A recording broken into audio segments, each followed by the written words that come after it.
When it comes to winter recreation, it's one of the most popular activities in New York State. Each year, thousands of snowmobilers ride on more than 10,000 miles of state-designated trails.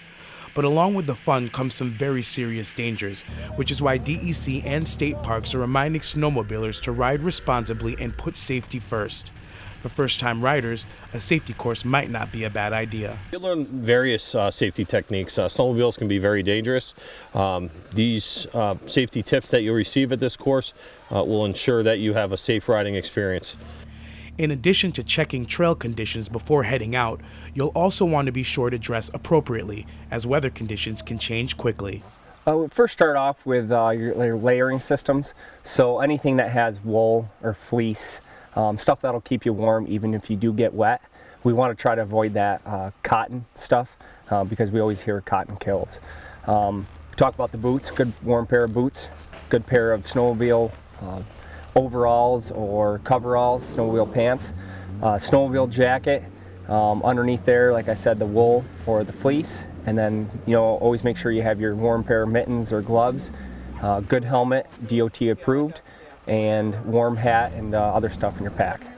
It's also important to check the snowmobile itself before you fire it up. Right, there's a lot of things that can go wrong. There's a lot of moving parts on a snowmobile, so you just want to do a quick once-over. You may find a broken suspension piece from the last time you rode it, or ice that's caught in the suspension. A drive belt is what keeps you moving forward. So if that's bad, or if you run out of fuel or oil, I mean that's you don't want to do that when you're 3-4 miles back out in the woods in sub-zero temperatures. Our experts suggest taking a cell phone along with you, as well as a toolkit, emergency first aid kit, matches to start a fire, a small shovel, tow rope, and a map or GPS of the area. Once you're all set to head out, use designated trails, travel at a safe speed, and remember that you're not the only one using the trail. An even bigger reminder depending on the time of day. Some of the other things that you want to pay attention to when you're riding at night is animals. It can be very dangerous. You can't see them coming. Also, snowshoers, other people on the trail. You really have to be extra aware. You have to have that extra awareness at night. Traveling on ice can also be dangerous, so you'll want to check conditions so that you can avoid situations that present even a remote risk. Ice thickness can vary on every body of water or even within the same body of water.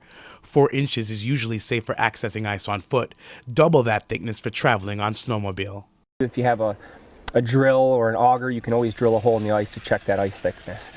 Some things you actually want to stay away from are, discoloration in the ice, like murky looking ice, slushy ice, that will, prove to be a little bit unsafe. Also ice picks, you can carry ice picks with you. You can wrap them around your neck, hold them in your pack, wherever you may be. If you do cross the ice, have them readily available, and that'll help you be able to self-rescue.